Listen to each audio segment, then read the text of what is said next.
Good morning friends. आज हम जो टॉपिक डिस्कस करने जा रहे हैं वो है बोर्स मॉडल ऑफ एटम, जिसमें से कई क्वेश्चंस सीएसआई या नेट, गेट और ग्रेजुएशन में भी ये टॉपिक है जहाँ से ये क्वेश्चंस आते हैं। ठीक है, सो आज हम डिस्कस करेंगे बोर्स मॉडल ऑफ एटम। ठीक है, कौन सा atom? Hydrogen atom. Hydrogen atom. ठीक है, हाइड्रोजन एटम में क्या होता है? एक प्रोटॉन होता है सेंटर में और एक इलेक्ट्रॉन। ठीक है, जो इसके इर्द गिर्द रिवॉल्व करता होता है। ठीक है,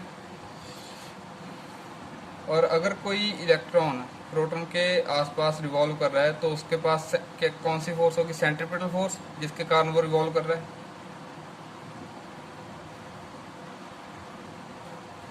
और ये सेंट्रीपिटल फोर्स उसको कहाँ से मिल रही है?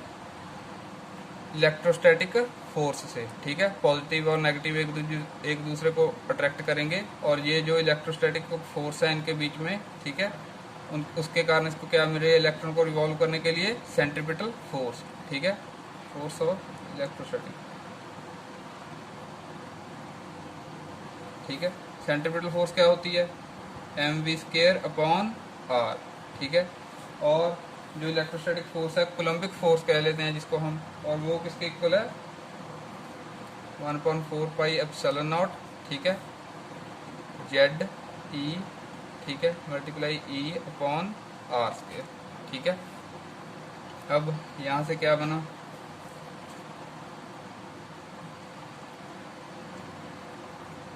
इसको हम k कह लेंगे, दिस होल क्वांटिटी 1/4πε0 को k ZE²/r²। ठीक है, एक r के साथ r कैंसिल। ठीक है, mv² इसके इक्वल आया k ZE²/r। यहाँ से r किसके इक्वल आया? k ZE²/mv²। ठीक है,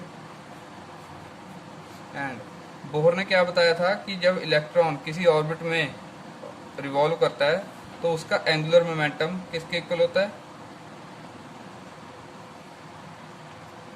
integral multiple of h cross. ठीक है, n h क्रॉस। l किसके इक्वल होता है? n h cross. ठीक है, एंगुलर मोमेंटम का क्या फॉर्मूला है? mvr। ठीक है, अगर हम डायरेक्शन ना कंसिडर करें तो सिर्फ स्केलर फॉर्म लें, और n h क्रॉस की वैल्यू क्या होती है? h/2π। ठीक है, h क्रॉस क्या है यहाँ पे? h/2π। ठीक है, तो यहाँ से v की वैल्यू कितनी हुई? NH/2πmr।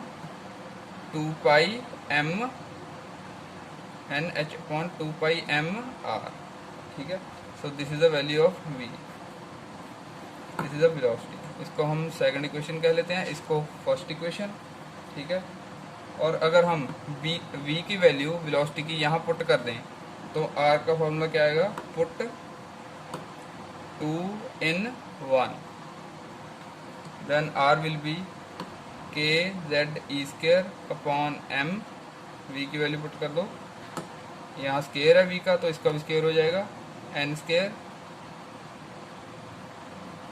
v की वैल्यू पुट करनी है, n² h²/2 का square 4 π² m² r²।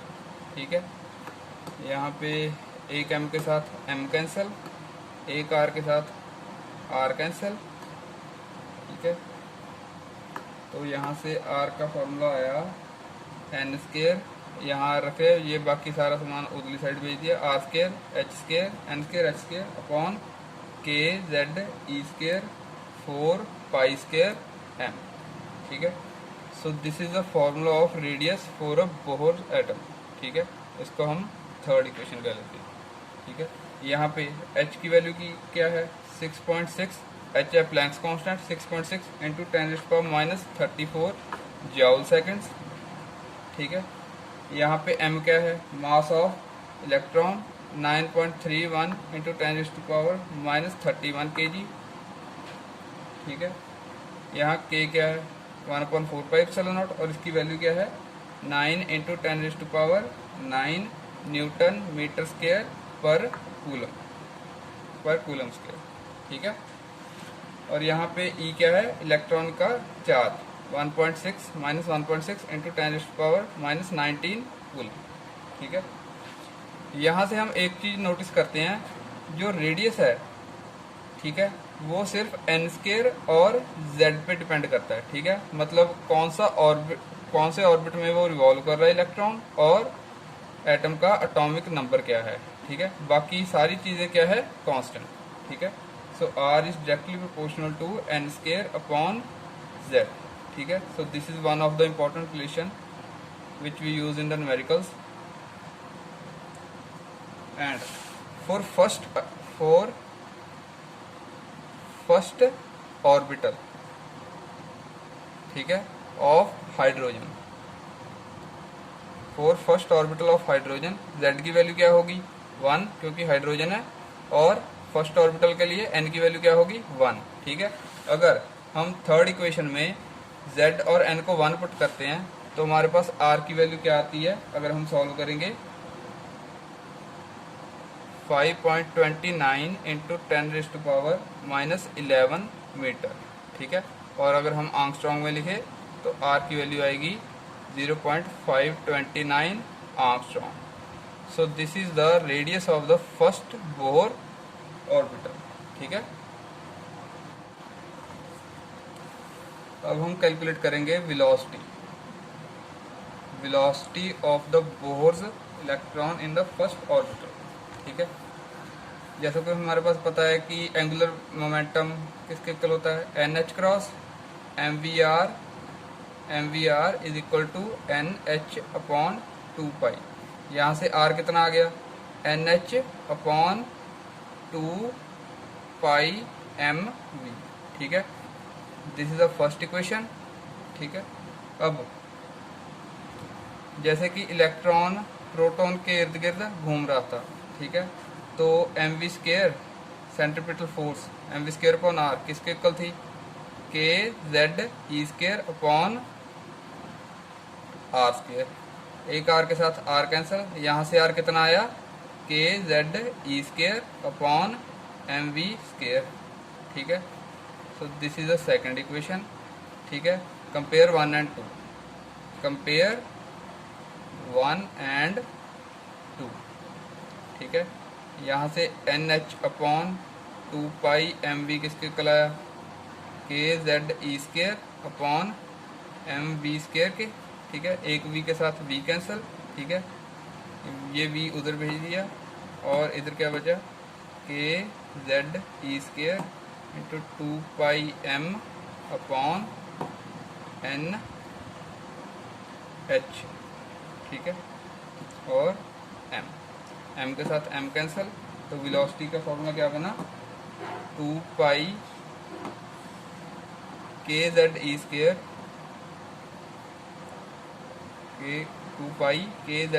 Upon NH। ठीक है, so this is the formula for the velocity in the first orbital. यहाँ से हमें पता चलता है कि वेलोसिटी किस पे डिपेंड कर रही है, z अपॉन n के। ठीक है, so this is the important relation. This is equation third, this is equation fourth. ठीक है, और अगर हम यहाँ पे सभी की k की, n की, h की, ठीक है, z और n, अगर इफ हम z को 1 लेंगे और n को भी 1 लेंगे, ठीक है, हाइड्रोजन के लिए z क्या होगा, 1, और उसके फर्स्ट ऑर्बिटल के लिए हम वेलोसिटी फाइंड आउट करने जा रहे हैं। अगर हम सारी वैल्यू फिल आउट करेंगे तो हमारे पास वेलोसिटी होगी 2.2 इंटू 10⁻⁶ मीटर पर सेकेंड। ठीक है, so this is the velocity for the electron in the first orbital of the hydrogen atom. ठीक है, now we will calculate the frequency.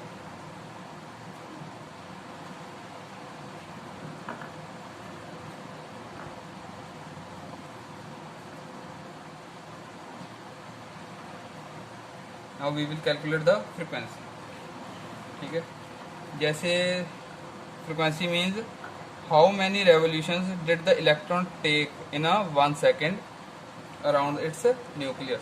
ठीक है, और v किसके इक्वल होता है, r ओमेगा, ओमेगा क्या है, एंगुलर वेलोसिटी, वी क्या है उसकी लीनियर वेलोसिटी, ठीक है, टेंजेंशियल वेलोसिटी कह सकते हैं हम इसे, और आर क्या है उसका रेडियस, ठीक है।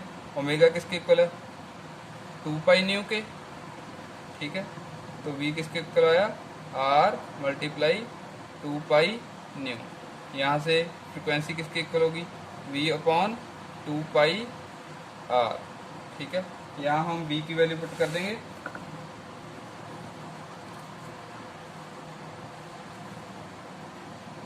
वी की वैल्यू यहाँ से पुट कर दी है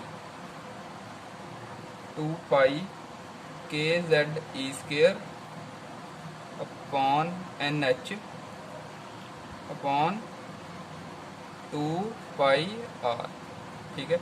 2 पाई के साथ 2 पाई कैंसल, और यहाँ पे आर, यहाँ से न्यू कितना आ गया हमारा, के जेड ई square upon N H R. और अगर हम आर की वैल्यू पुट करें, आर की वैल्यू क्या है हमारे पास, एन स्केयर एच स्केयर, ठीक है, अपॉन के जेड ई स्केयर 4 पाई स्केयर एम, ठीक है, प्रीवियस रिलेशन से। तो अगर हम आर की वैल्यू पुट करेंगे तो न्यू क्या होगा, के जेड ई square upon N H, R की वैल्यू पुट करनी है N square H square upon K Z ई स्केयर 4 पाई स्केयर एम, ठीक है। तो हमारे पास न्यू की वैल्यू क्या बनी,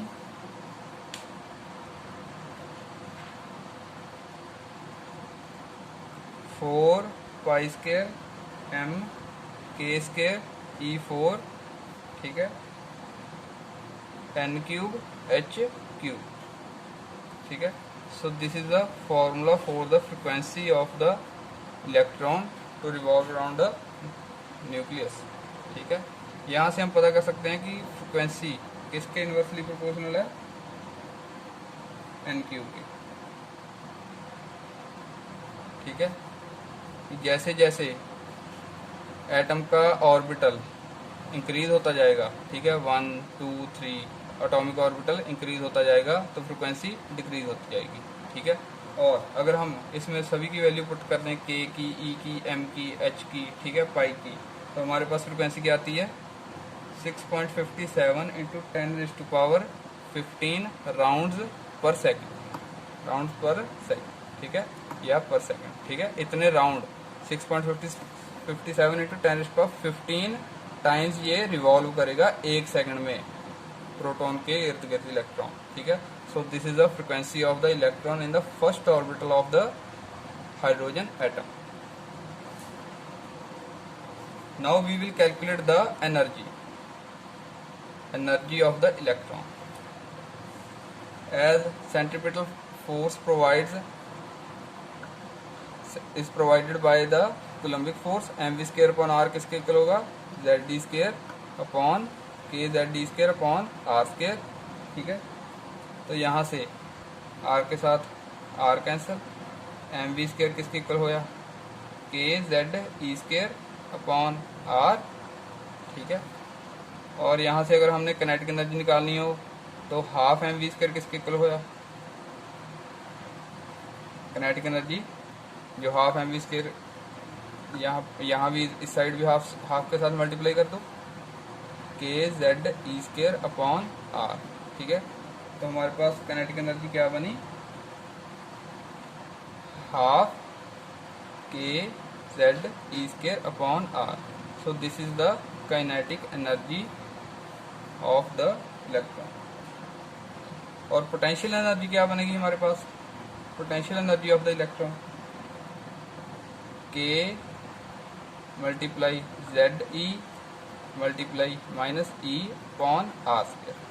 सो हमारे पास पोटेंशियल एनर्जी ये कूलम्स फॉर्मूला है 1/4 pi epsilon naught Q1 Q2 upon R, ठीक है। सो पोटेंशियल में हम आर लेते हैं। सो पोटेंशियल एनर्जी हमारे पास क्या बनी, minus k Z E square upon are. So this is the potential energy, ठीक है। ये पोटेंशियल का फॉर्मूला है।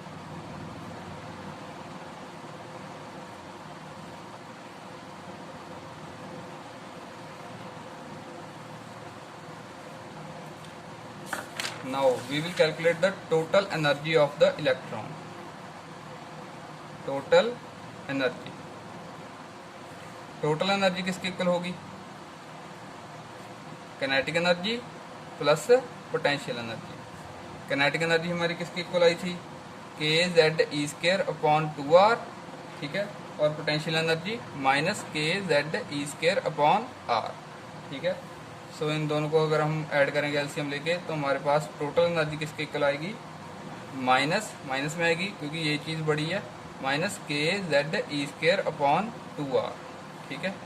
So this is the total energy of the electron, ठीक है, जो किस पे डिपेंड करती है? एटॉमिक नंबर पे, जेड पे, ठीक है। जैसे जैसे एटॉमिक नंबर इंक्रीज होता जाएगा वैसे वैसे एनर्जी इंक्रीज होती जाएगी, ठीक है। और यहाँ से हम एक इम्पॉर्टेंट रिलेशन देख सकते हैं कि कंपेयर कर सकते हैं, ठीक है, टोटल एनर्जी को,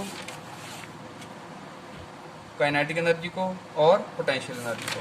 हम यहाँ से क्या देख सकते हैं कि टोटल एनर्जी न्यूमेरिकली किसके इक्वल है? काइनेटिक एनर्जी, ठीक है, but negative of kinetic energy and is equal to half of potential energy, ठीक है। So this is the important relation which we use in the numericals.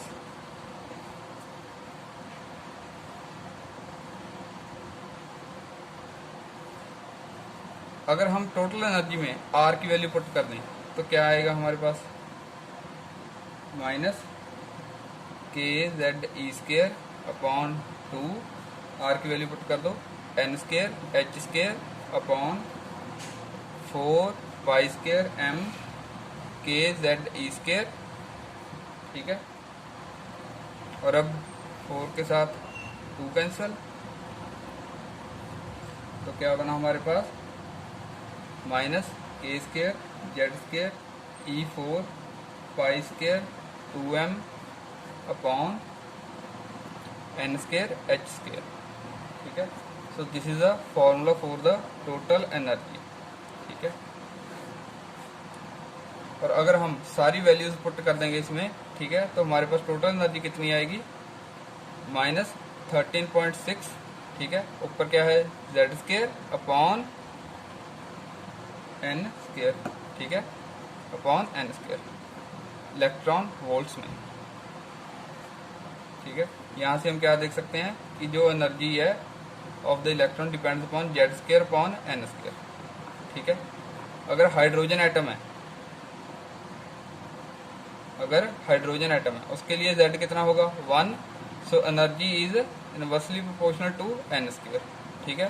So first orbital में, ठीक है, E1 अगर n की value 1 होगी तो energy कितनी आएगी E1 फर्स्ट ऑर्बिटल में? 13.6 इलेक्ट्रॉन वोल्ट्स, ठीक है। अगर E2 फाइंड करना हो, ठीक है, सेकंड ऑर्बिटल में एनर्जी फाइंड करनी हो तो n की वैल्यू क्या है? 2, ठीक है। 2 का स्क्वायर क्या होगा? 4, तो E2 क्या होगी? 13.6 divided by 4 electron volts. So this is energy, ठीक है। अगर थर्ड ऑर्बिटल में पता करनी हो, n की वैल्यू जहाँ 3 है उसमें एनर्जी कितनी आएगी?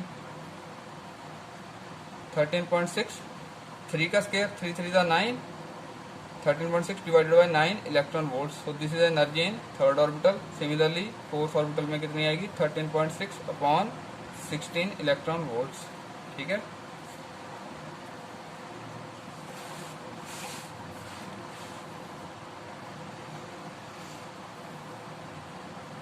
Now we will calculate the transition energy. We will calculate the transition energy, ठीक है। जैसे कि ये एटम है, these are the its orbitals। अगर वो N2 ऑर्बिटल में से N1 ऑर्बिटल में जंप कर रहा है इलेक्ट्रॉन, ठीक है, N2 में से N1 में इलेक्ट्रॉन जंप कर रहा है, ठीक है, वो उन ऑर्बिटल में जो एनर्जी डिफरेंस है, इसकी एनर्जी E2 है, इसकी एनर्जी E1 है, ठीक है। जो E2 और E1 में एनर्जी डिफरेंस है उतनी एनर्जी वो क्या करेगा? एमिट करेगा, ठीक है। और कितनी एनर्जी वो इमिट करेगा उसे हम क्या कहते हैं, ट्रांजिशन एनर्जी, या उसको कितनी एनर्जी चाहिए यहाँ से यहाँ जाने में। ठीक है, एक ट्रांजिशन के लिए उसको कितनी एनर्जी चाहिए, रिक्वायर्ड है, या एक ट्रांजिशन के बाद वो कितनी एनर्जी इमिट करेगा उसे हम क्या कहते हैं, ट्रांजिशन एनर्जी। ठीक है, the energy which is released when the electron jump from one orbital to another is called transition energy. ठीक है, now we will calculate this. Transition energy को हम डेल्टा ई के साथ डोनेट करेंगे। It is equal to the energy difference between the two orbitals E2 minus E1। ठीक है, E2 में से E1 को तरफ गया। अब E की वैल्यू हम इस इक्वेशन में से, स्टार इक्वेशन में से पुट कर लेंगे वहाँ। ठीक है, E2 के लिए N की वैल्यू क्या होगी, N2, और E1 के लिए N की वैल्यू क्या होगी, N1। ठीक है, सो डेल्टा ई किसके इक्वल आएगा, 2 pi square k square Z square E4 upon H square, E2 है N2 square, so this is negative, and minus whole minus. ठीक है, एनर्जी की वैल्यू में माइनस है, 2 pi square k square Z square E4 upon N1 का square H square. ठीक है, और अब माइनस माइनस प्लस हो जाएगा, ये आगे आ जाएगा। ठीक है, 2 pi square k square Z square E4 upon H square, ये हम ले लेंगे कॉमन। ठीक है, तो क्या बचा हमारे पास, 1 upon N1 square minus 1 upon N2 square. ठीक है, तो this is the value of delta E, this is the formula for transition energy. ठीक है, और एनर्जी किसके इक्वल होती है, एच न्यू के। ठीक है, अगर ये एनर्जी इमिट होगी, ये किसी ना किसी की रेडिएशन की फॉर्म में इमिट होगी। ठीक है, तो रेडिएशन की एनर्जी होती है h nu, so delta E will be h nu. ठीक है, और nu c is equal to nu lambda. ठीक है, यहाँ से न्यू की वैल्यू क्या आई, सी अपॉन लैम्डा, सो ये न्यू की वैल्यू हमने यहाँ पुट कर दी, तो h is equal to delta E is equal to h c upon lambda, ये वैल्यू हम यहाँ पुट कर देंगे। ठीक है, सो डेल्टा ई की वैल्यू ये यहाँ पुट कर दी, तो क्या बचा हमारे पास, एच सी अपॉन लैम्डा किसके इक्वल आया, 2 pi square k square Z square E4 upon H square 1 upon N1 square minus 1 upon N2 square. ठीक है, और 1 अपॉन लैम्डा किसके इक्वल आया, 2 pi square k square Z square E4 upon H cube C। ठीक है, 1 upon N1 square minus 1 upon N2 square. So this is a formula, and this is the wavelength of the radiation which is emitted in this case. ठीक है, which is emitted in the case of transition. ठीक है, यहाँ पे ये सारी values z को छोड़कर कांस्टेंट है। ठीक है, और अगर हम इनकी वैल्यूज पुट करेंगे तो इसकी वैल्यू आएगी, इनको हम क्या रिडबर्ग्स कांस्टेंट कहते हैं, R/D रिडबर्ग्स कांस्टेंट। ठीक है, रिडबर्ग्स कांस्टेंट के फॉर्मूला होता है 2 pi square k square E4 upon H cube C, this is the formula of Rydberg's constant. अगर हम इसकी वैल्यू पुट करेंगे तो हमारे पास आएगा फॉर्मूला, वैल्यू आएगी 1.097 इंटू 10⁻⁷ पर मीटर। ठीक है, so this is the value of Rydberg's constant, इसको हम R के साथ लिखते हैं, कैपिटल R के साथ। सो अगर हम रिडबर्ग्स कांस्टेंट की वैल्यू इस चीज़ को जो इसमें है इसको R के साथ रिप्लेस कर देंगे। सो 1 अपॉन लैम्डा किसके इक्वल आया, R जेड स्क्वायर। ठीक है, multiply 1 upon N1 square minus 1 upon N2 square. ठीक है, so this is a formula for wavelength for the transition.